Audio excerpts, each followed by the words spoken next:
I'm doing a little business networking event at my house. These are people in kind of a mastermind that I had going for a while. So I'm gonna talk, answer some questions, changing into the 750 easy boost. Give me a little good luck charm, you know. As Charlie Munger says, if it wasn't for the stupidity of most people, he says he wouldn't be so rich. That's kind of a harsh way to say it. I don't say it quite that harsh, but you probably know where he's coming from.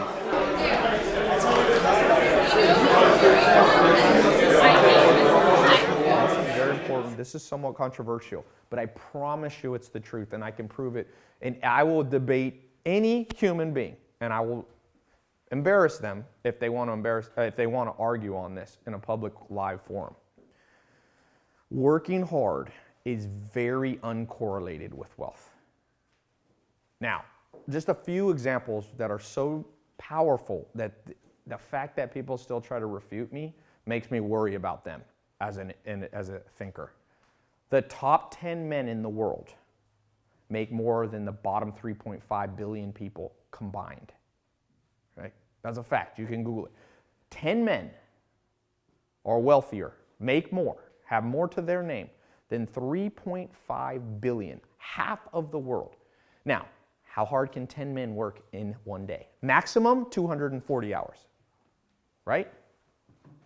How much can 3.5 billion people work if they only work 1 hour a day? 3.5 billion hours. Work is uncorrelated with success. It's sometimes a necessity, just like brushing your teeth is uncorrelated to wealth, even though some wealthy people brush their teeth. People don't understand causation and correlation. So people see that Bill Gates works many hours, but what about, I read that in India there's about, don't quote me, I think 10 million people that work in the dumpsters that pick out trash, small pieces of plastic, and they make on average $14 a month, and they work from dawn to dusk. Are they working harder? Of course they are. America and the world's full of people working 3 times as hard. If I could go back in time, without a doubt, I would tell myself to be lazier. Without a doubt. It is I will tell you, even though I joke about it, true painful realization was the fact that I didn't know what one of my business partners just told me. I was just talking to Alex Mary. He said, he's an engineer, PhD, really smart guy. He said, people don't understand. In engineering, you never confuse input and output. You always try to put the least amount of input to get the most output. That's what technology is. So when you're building a car, you never try to figure out how to put the most gas in to go 100 miles. You try to how to figure out is how do you just put 1 gallon in and the car goes 100 miles. You guys get where I'm coming from? So what happens with entrepreneurs is you start focusing on inputs like, I'm gonna just buy, but you gotta be focused on output. And the amount of, and guys like Warren Buffett, he says, he loves quoting that one quote. I don't know the exact quote, I should have memorized it, but he goes, they say that hard work won't kill you, but I don't want to take the chance.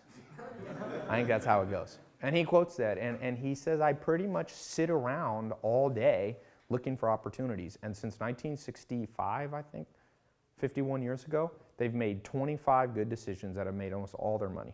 So on average, every 2 years, they were able to find, so what he spends all his day doing is reading and looking, being observant.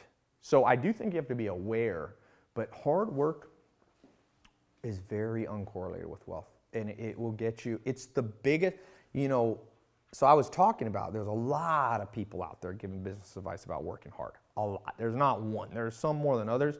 But Alex Mayer says his theory, he calls it, what did he call it? Little mind theory or ant theory.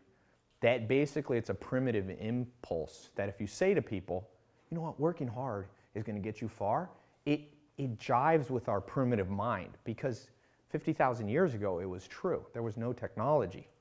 The man who, hunted with a spear, but even then, the one who had a spear versus the one who just used his hands still won. Technology's been beating everything. So what actually is correlated with wealth is using tools before most people are. So you want to look for tools. To me, social media is just a tool, just like a caveman who had his bare hands versus a caveman who came up with his first spear. Or if you study history, you had the Bronze Age and things like that. And during those ages, well, look at the Incas. Have you ever read the story? Not Pizarro, but who was the one who went to the Incas? Not Magellan. Well, one of them, you know, it was what, 30 soldiers that beat 100,000 Native Americans? They had horses and armor, and they decimated a whole, it was like 25 men. That's how, if business is war, right, you want to be like that. Let other people have 100,000 people, and you won't burn yourself out. So who here is feeling a little bit burnt out? Okay, these are signs that you're doing it wrong. And so I wish every time I had like some shock collar on me, that every time in the past that I was like, I'm not making the money I want to make, so I'm going to work harder, like it would have just shocked me, you know? I see that on social media. I mean, I see people posting more than me, starting way before me, and I'm just like, see ya. Tools. But it's not because of me. It's because working smarter always beats working harder.